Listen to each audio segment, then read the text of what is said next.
다 함께 사도신경으로 우리의 신앙을 고백드리겠습니다.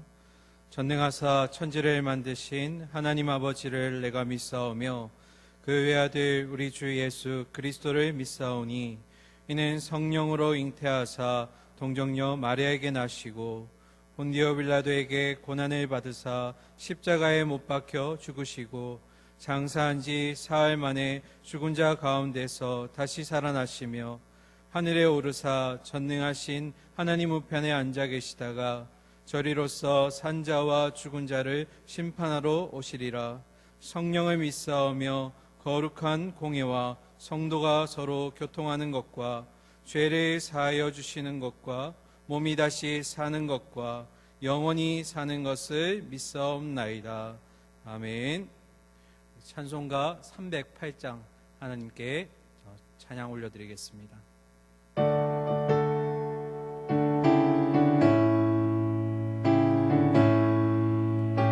내 평생 살아온 길, 내 평생 살아온 길 뒤돌아보니 걸음마다 자욱마다 모두 죄뿐입니다. 우리 죄를 사하신 주의 은혜 크시니 골고다의 언덕길 주님 바라봅니다. 나같이 못난 인간 주님께서 살리려 하늘 나라 영광 보자 모두 버리시었네. 낮고 낮은 세상에 사람 형상 입으신 하나님의 큰 사랑 어디에나 견주리. 예수님 나의 주님 사랑의 주 하나님 이제 나는 예수님만 높이면서 살겠네. 나의 남은 인생을 주와 동행하면서 주님 사랑 전하며 말씀 따라 살겠네. 아멘. 이 시간 교회 소식 먼저 전해드리겠습니다. 1월 18일부터 적용되는 부산시 사회적 거리두기 방침에 따라서 우리 교회는 다음과 같이 방역 수칙을 준수하면서 예배 드리고 있습니다. 먼저 주중 예배는 1월 18일 월요일부터 기존 시간대로 현장 예배를 드리고 있고요. 다가오는 1월 24일 주일 예배 또한 기존 시간대로 현장에서 예배 드리겠습니다. 1월 24일 주일 예배는 특별히 신년 감사 예배로 드려지게 됩니다. 그래서 신년 감사 헌금을 준비해 주시고 주정 헌금 작정 시간이 따로 있습니다. 준비해 주시기를 바랍니다. 지금 앉아 계신 이제 좌석이 스티커가 붙어 있는 좌석인데요. 금요 예배와 그리고 또 주일 예배 때도 이렇게 앉아 주시면 되겠습니다. 교회 차량은 정상적으로 운행되겠습니다. 1월 24일 다음 세대 주일 예배 기존 시간대로 현장에서 예배 드리겠습니다. 각 기관 임한 명단 및 신년 사업 계획서를 사무실에 제출해 주시기 바랍니다. 성도님 중에 요람 사진이나 상호명, 전화번호 변경을 원하시는 분이 있으시면 사무실에 알려주시면 되겠습니다. 연말 정산용 헌금 납입 증명서를 발급받고자 하시는 분은 한 주 전에 미리 사무실로 신청해 주시면 되겠습니다. 이상입니다. 오늘 주시는 하나님 말씀 함께 보도록 하겠습니다. 호세아서 7장 8절부터 16절까지 말씀입니다.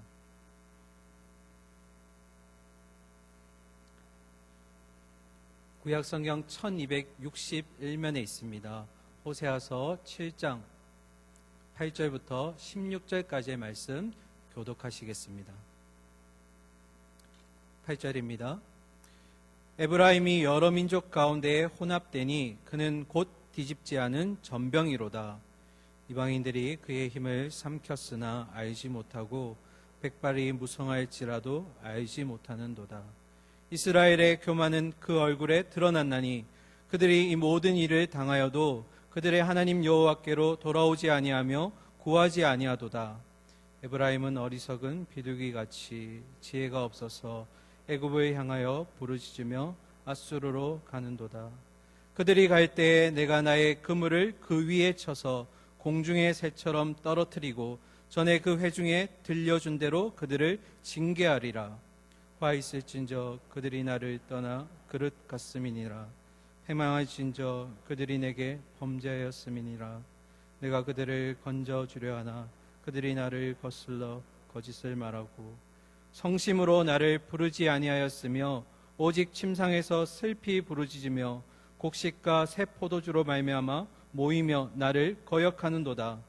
내가 그들 발을 연습시켜 힘있게 하였으나 그들은 내게 다하여 악을 꾀하는도다. 다 같이 그들은 돌아오나 높으신 자에게로 돌아오지 아니하니 속이는 활과 같으며 그들의 지도자들은 그 혀의 거친 말로 말미암아 칼에 엎드려지리니 이것이 애굽 땅에서 조롱거리가 되리라. 아멘. 할렐루야. 한 달 만에 뵙는 것 같습니다. 오늘 이제 말씀 준비하면서 오랜만에 뵙는 이 마음이 살짝 또 설레기도 하고 또 보고 싶기도 했었고 함께 예배드리는 것이 얼마나 소중한가를 좀 많이 느꼈던 것 같습니다. 오시면서 설레셨죠? 저를 보셔서가 아니라 하나님 만나러 오시니까 그죠? 처음에는 마스크를 쓰고 예배드린다는 것이 참 불편한 일이었는데 이제는 마스크 쓰고라도 예배드리는 게 얼마나 감사한 일인지요. 그래서 우리가 불평불만의 마음을 그럼에도 불구하고 감사의 마음으로 돌릴 수 있다면 그 또한 하나님의 은혜가 될 줄 믿습니다. 오셨다 그냥 가지 마시고 이 감동이 마음판에 새겨지고 삶으로 돌아가기를 소망합니다. 계속해서 이제 호세아 말씀 함께 나눌 텐데요. 지난 금요일 영상을 통해서 제가 7장 1절부터 7절까지의 말씀 함께 나누었습니다. 7장은 이스라엘 내부에 있는 죄악, 그리고 오늘 보실 내용은 8절부터 16절까지 이제 이스라엘 밖에 일어나는 죄악들에 대해서 나누어서 얘기하고 있습니다. 앞의 내용들 다 복습할 수는 없고 가장 중요한 거 한 가지만 복습하도록 하겠습니다. 이 이스라엘의 가장 큰 문제가 무엇일까 했을 때 7장 7절 마지막에 뭐라고 되어 있냐면 그들 중에는 내게 부르짖는 자가 하나도 없도다. 결국 이스라엘의 가장 큰 문제가 뭡니까? 하나님을 의지하는 자가 하나도 없다라는 겁니다. 하나님을 부르짖는 자도 없고 구하는 자도 없더라. 자기의 소견과 생각에 옳은 대로 지금 살아가는 모습이 이스라엘의 가장 큰 문제입니다. 2000년이 지난 지금 이 상황 가운데서 우리에게 가장 큰 문제가 무엇일까 했을 때 외적으로 보면 코로나일 수도 있고 또한 우리 마음의 어려움들이 있지만 그러나 제가 보았을 때 가장 큰 어려움은 문제는 그때나 지금이나 동일한 것 같습니다. 이렇게 호세아 시대 때와 우리 시대를 이렇게 맞대어 보면 결국 가장 큰 문제는 우리조차도 하나님을 찾지도 부르는 자도 없더라. 하나님을 의지하며 부르짖는 자가 없더라. 이것이 오늘 우리의 한국교회에 있어서 또 우리에게 있어서 가장 큰 문제가 아닐까 생각합니다. 그런 가운데 이제 호세아가 하나님을 통해서 이스라엘 밖에 일어나는 죄악에 대해서 우리에게 지금 낱낱이 고발하는 장면을 이제 보도록 하겠습니다. 우리 이 본문을 이해하기 위해서는 조금 역사적 배경 이해가 필요한데요. 먼저 열왕기하 15장 30절 말씀을 화면 보시면서 함께 읽겠습니다. 우시아의 아들 요담 제20년에 엘라의 아들 호세아가 반역하여 르말라의 아들 베가를 쳐서 죽이고 대신하여 왕이 되니라.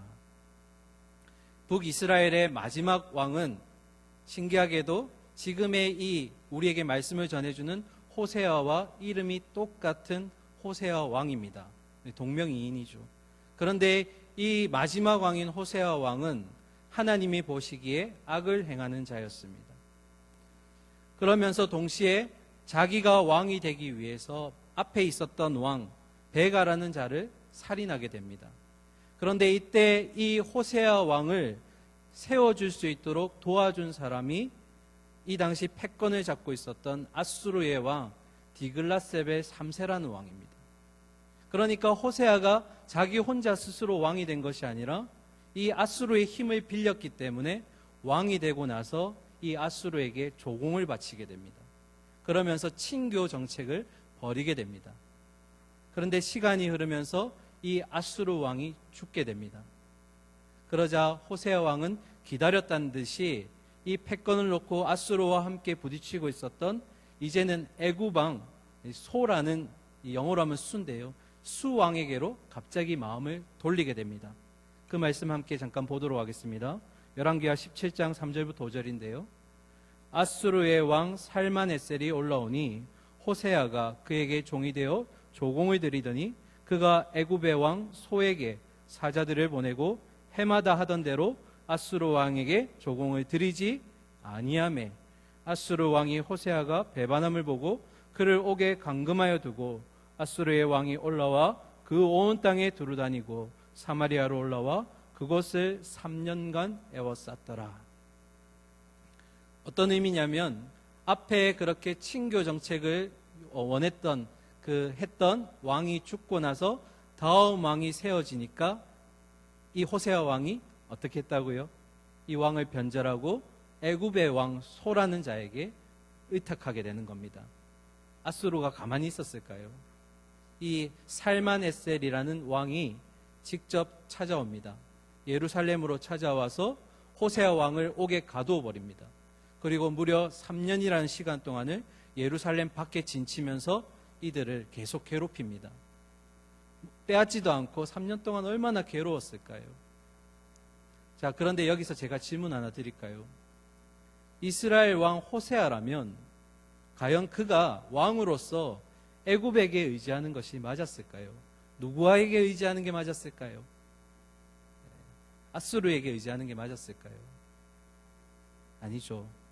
이스라엘이 정말로 의지해야 될 분 누굽니까? 여호와 하나님이시죠. 그러나 이스라엘 왕은 어떻게 했다고요? 아수르가 조금 기우는 것 같이 보이니까 이제는 애굽 왕에게 기대는 겁니다. 결국 이 아수르 왕이 들어오게 돼서 결국 호세아 왕은 옥에 갇히게 되었고 이스라엘은 이제 마지막 시간을 이제 남겨두게 되는 것입니다.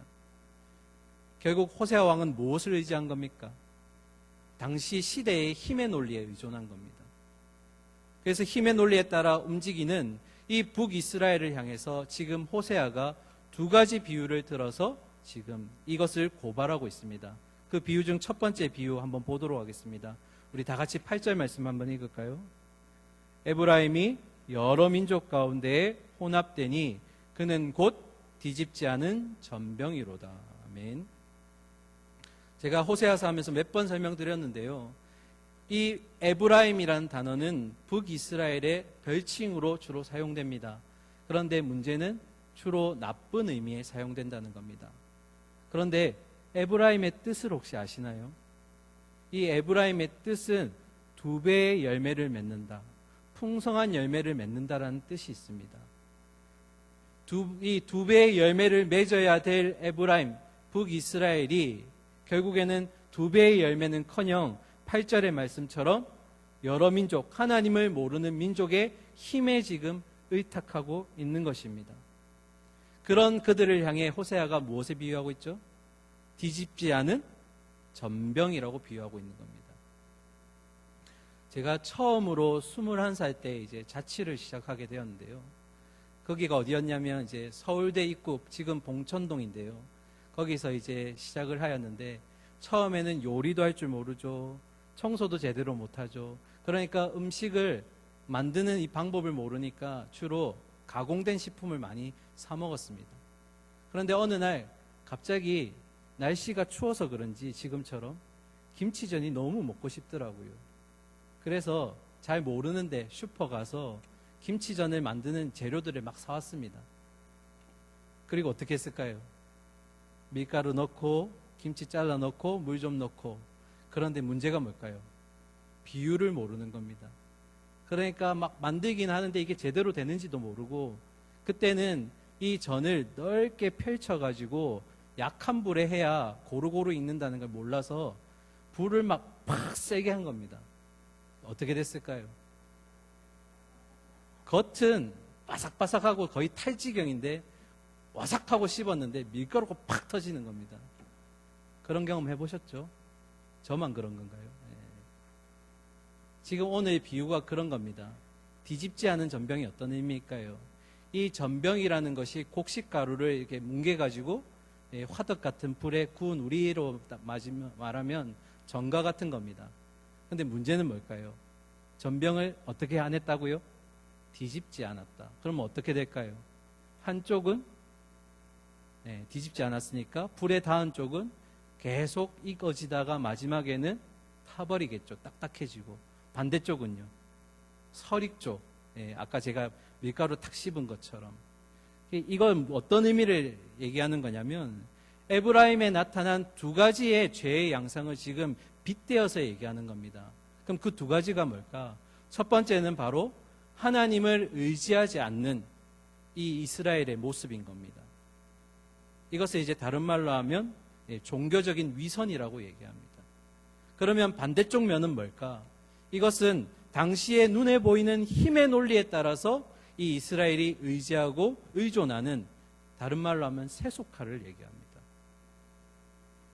그러니까 호세아가 에브라임을 향해, 북이스라엘을 향해서 뒤집지 않은 전병이라고 말하는 것은 하나님을 향해서는 그런 이 불에 맞닿은 면처럼 완고하고 딱딱한, 하나님을 전혀 의지하지 않는 이런 이스라엘의 모습을 보여주었다면, 반대면은요, 뭉글뭉글하고 뭉개어지지 않는 그런 어떤 유들유들한 그런 모습처럼 힘이 있는 나라들에게는 그렇게 열려있는 그런 이스라엘의 모습을 지금 이 호세아가 지금 비유로 얘기하고 있는 겁니다.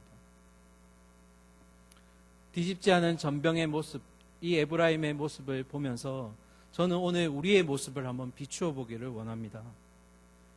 어쩌면 우리가 이런 모습이 아닐까. 뒤집지 않은 전병처럼 오랜 시간 신앙생활을 했는데 남는 건 오직 직분뿐이고 형식만 남아있고 우리 안에 내용은 채워지지 않은, 내용이 없는 그런 모습이 아닐까. 그러면서도 이 예배당에서는 그런 신실한 모습인 것처럼 보이지만 세상 가운데 나가서는 힘의 논리에 의존하고 내 경험에 의지하고 그런 세속화의 물결을 따라가는 오늘 뒤집지 않은 전병의 모습이 우리의 모습이 아닐까 한번 점검해 보아야 되지 않은 그런 생각을 해보게 됩니다. 그러면서 호세아는 이스라엘의 무지함에 대해서 두 차례 고발하게 됩니다. 이어서 9절 말씀 보실까요? 이방인들이 그의 힘을 삼켰으나 알지 못하고 백발이 무성할지라도 알지 못하는도다. 두 가지 무지함이 뭡니까? 이방 민족들이 이스라엘을 삼켜버렸습니다. 그런데 그 삼켰는지조차 모릅니다. 백발이 무성하다는 것은 이제 죽음이 얼마 남지 않았다. 나라로 따지면 멸망이 얼마 남지 않았다라는 겁니다. 그런데 그것조차도 이스라엘 백성들이 모르고 있다라는 겁니다. 두 가지 무지함이 뭐라고요? 이방 나라들에게 빌붙어 있어서 자신의 국력이 없어졌다는 걸 까맣게 잊고 있고, 또 한 가지는 이런 유한한 힘에 의존한 결과가 멸망이라는 것을 전혀 깨닫지 못하고 있다는 겁니다. 누가요? 이스라엘이, 하나님이 택하신 백성들이. 이것을 호세아는 10절에서 이스라엘의 교만이라고 얘기합니다. 10절 한번 보실까요? 이스라엘의 교만은 그 얼굴에 드러났나니 그들의 이 모든 일을 당하여도 그들의 하나님 여호와께로 돌아오지 아니하며 구하지 아니하는도다. 이스라엘의 교만이 얼굴에 드러났다라는 표현은 이제 가득 찼다라는 겁니다. 더 이상 담을 수 없을 정도로. 그런데 여기서 우리 한글 성경에는 표현되지 않는 말이 하나 있는데요. 보통은 이스라엘이라고 할 때 단수형 명사를 씁니다. 그런데 이것이 복수형으로 바뀌게 되면 이스라엘 백성들이라는 의미가 됩니다. 다시 말하면 교만함이 이스라엘 백성들 온 전체에 지금 퍼져 있다라는 겁니다. 그러면 우리가 한 가지 짚고 넘어갑시다. 교만이 뭘까? 지난 금요일 때도 제가 이 부분 다루었는데요. 한 번 더 중요하니까 다루겠습니다. 교만이 뭘까요? 일반 사전적인 의미는 잘난 체하지 않는 것, 겸손의 반대말, 이것을 교만이라고 얘기합니다. 그러면 성경에서 말하는 구체적으로 교만은 무엇일까? 오늘 이 10절의 말씀을 빗대어서 제가 교만을 풀어보겠습니다. 10절 중반절에 보시면 이 모든 일을 당하여도 첫 번째 교만이라는 것은 그들의 하나님 여호와께로 뭐하지 않는다고요? 돌아오지 않는다. 우리가 왜 하나님께로 돌아가야 돼? 이것이 첫 번째 교만이라는 겁니다. 그리고 이어서 두 번째 교만은 뭡니까? 10절 마지막에 구하지 아니하도다. 우리가 왜 하나님이 필요한 거야? 이렇게 구하지 않는 것, 또 한 가지 추가한다면 구하기는 구하는데 잘못된 동기로 구하는 것, 이것을 성경에서는 교만이라고 얘기합니다. 하나님의 뜻을 구하지 않는다는 것은 하나님의 임재 없이, 의식이 없이 살아가면서 모든 것을 내 손으로 할 수 있다. 그리고 내 손에서 결과를 봐야 한다라는 그런 내용이 들어가 있습니다. 그리고 두 번째로 구하기는 구하는데 잘못된 것을 구한다라는 것은 하나님을 뭘로 이용하는 겁니까? 내 목적을 이루기 위해서, 나의 욕심을 채우기 위해서 하나님을, 기독교를 수단화시키고 도구화시킨다라는 겁니다. 이 첫 번째와 두 번째 교만의 공통점이 있다고 말씀드렸습니다. 그건 바로 자기중심적이라는 겁니다. 그러면 우리에게 어떻게 적용할 수 있을까? 우리 삶 가운데 하나님께 구하지 않는 모든 영역은 다 교만이 되는 것입니다. 중요하니까 한 번 더 말씀드리겠습니다. 우리의 삶 가운데 하나님께 구하지 않는 모든 영역은 다 교만의 영역입니다. 왜 그럴까요? 하나님의 은혜 없이 내가 내 힘으로 살 수 있다고 생각하기 때문입니다. 그러니까 아까 질문처럼 왜 하나님께 돌아가야 돼? 왜 하나님이 필요한 거야? 내 힘으로 할 수 있는데. 그것이 돈이 되었던, 사업이 되었던, 진로가 되었던, 결혼이 되었던 모든 것, 하나님께 구하지 않는 모든 것은 교만이 되는 것입니다. 혹여나 우리의 삶 가운데 그런 교만의 영역이 있지는 않은지 다시 한번 면밀히 살펴보셔야 됩니다.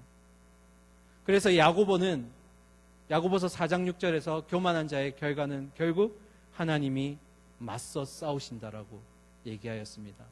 하나님과 맞서 싸우는 자는 결국 어떻게 됩니까? 결국 패망하게 되는 것입니다. 이어서 호세아는 이런 완악한 이스라엘에 대해서 두 번째 비유를 우리에게 들려줍니다.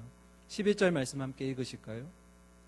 에브라임은 어리석은 비둘기같이 지혜가 없어서 애굽을 향하여 부르짖으며 아수르로 가는도다. 아멘. 두 번째 비유는 바로 비둘기는 비둘기인데 뭐가 없는 어리석은 곧 지혜가 없는 비둘기로 비유하였습니다. 제가 성경을 찾아보는데 비둘기로 비유된 단어는 주로 성경에서는 좋은 단어가 많습니다. 평화를 상징할 때, 순결함을 상징할 때, 심지어는 성령이 강화하는 모습을 비둘기에 빗대어서까지 얘기합니다. 그런데 오늘 이 11절에 있는 비둘기는 전혀 다릅니다. 어리석은 비둘기, 지혜가 없어서, 때로는 애굽이 힘이 있을 때는 애굽에 의지하고, 또 반대로 아수르가 힘이 있다고 얘기할 때는 아수르에 의지하는, 당시의 패권을 누가 쥐고 있느냐에 따라서 그렇게 갖다 붙여 의지하는 그런 모습을 보고 호세아는 바로 지혜가 없는 어리석은 비둘기와 같다, 이렇게 비유하는 겁니다. 일찍이 이사야 선지자는 이사야서 36장 6절에서 보라 내가 애굽을 믿는도다 그것은 상한 갈대 지팡이와 같은 것이라고 말하고 있습니다. 하나님을 구하는 것이 옳음에도 그것을 알고 있었음에도 그들은 구하지 않았습니다. 힘이 있는 쪽을 선택하면 그들은 회복될 것이라 믿었습니다. 그러한 착각 속에서 애굽과 아수르를 왔다 갔다 하며 갈팡질팡하는 모습이 그들이었습니다. 아수르를 배반하고 애굽을 의지하고 부르짖으면 거기서 해결이 날 줄 알았는데 웬걸요? 오히려 더 상황은 악화되었고 이제는 아수르에게 포위를 당하게 된 그들이었습니다. 그들의 뭐가 없었기 때문에요? 지혜가 없었기 때문에.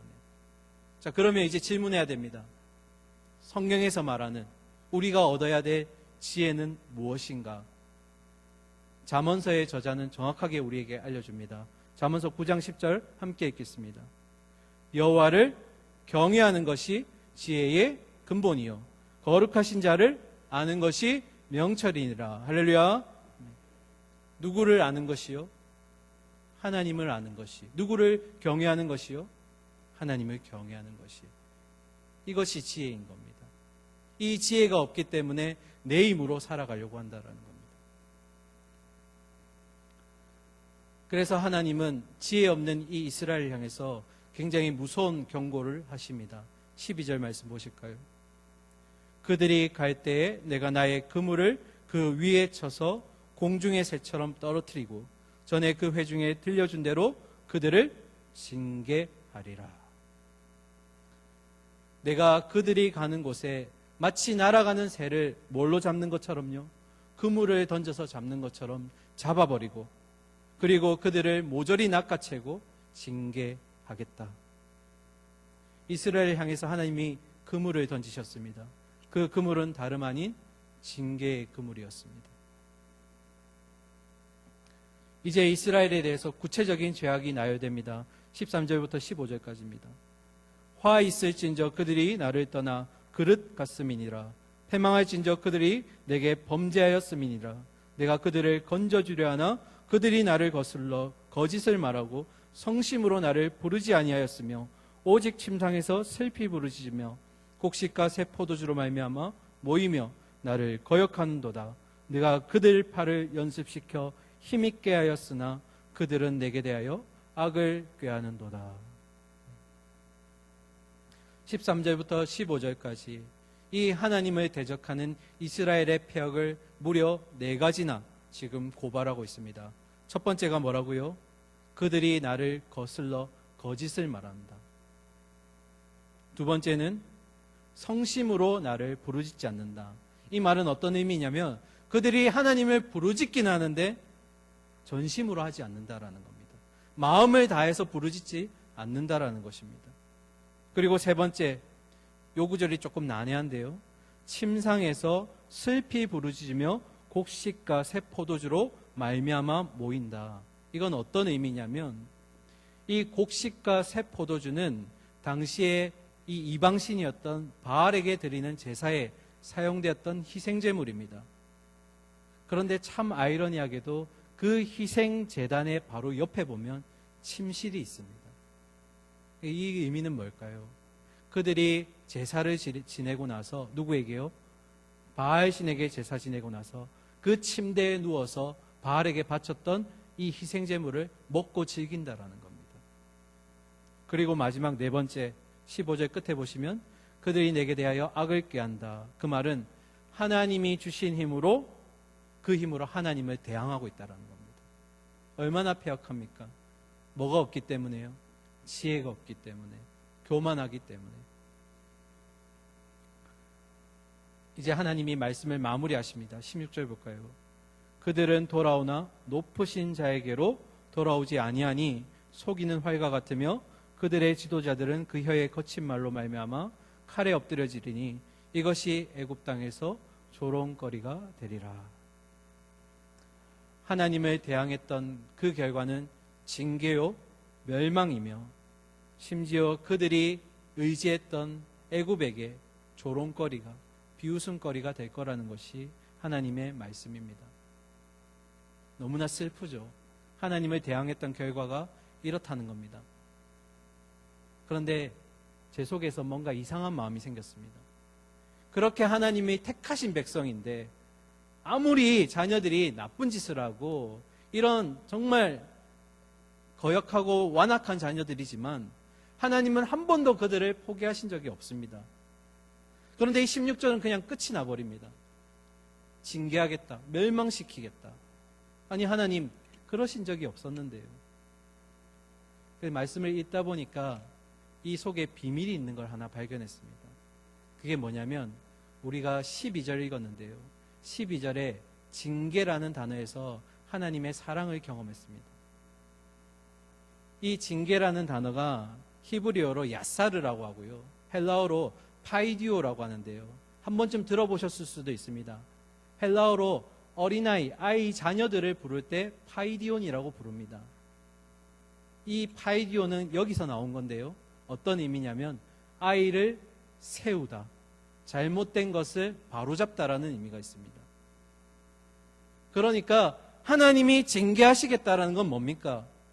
그들을 처벌하시고 무너뜨리시겠다라는 의미가 아니라 잘못된 것을 바로잡아서 이 아이를 다그쳐 세워서 성숙하게 바로잡으시겠다라는 연단의 의미가 들어가 있는 겁니다. 징계라는 것이 완전히 물러서 그냥 멸망으로 끝나고 죽음으로 끝나는 게 아니라 어찌됐건 이 아이를 바로 세워가지고 하나님 앞에 다시 돌려놓겠다라는 하나님의 그 마음이 이 징계라는 단어 속에 지금 포함되어 있는 것입니다.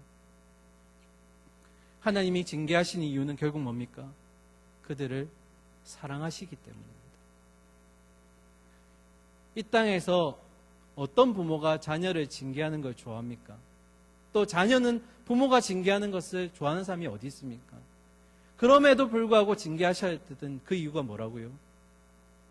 그들을 징계를 해서라도 이 곱비 뿔린 망아치처럼 되지 않도록 훈련시키는 것. 여기에 부모의 사랑이 하나님에게 들어가 있다는 것입니다. 하나님은 여러 징계를 통해서 소망 주시기를 원하십니다. 그리고 주신 지혜로 하나님을 찾기를 원합니다. 그러한 삶을 자녀들이 살기를 원하십니다. 이것이 성경에서 말하는 바로 겸손한 자의 삶인 것입니다.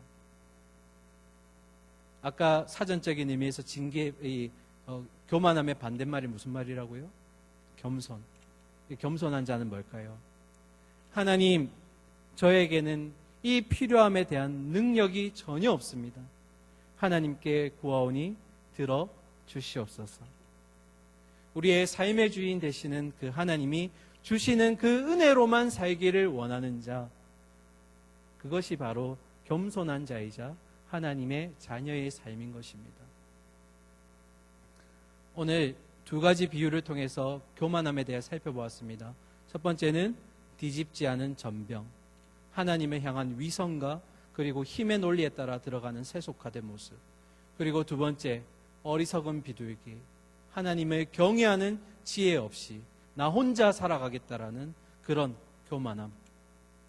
오늘 우리 가운데 이런 교만한 모습들을 다 던져버리시고 하나님 주신 힘과 지혜로 하루하루를 살아내시는 그런 겸손한 자녀, 겸손한 종의 모습으로 살아가실 수 있기를 간절히 소망하고 축원합니다.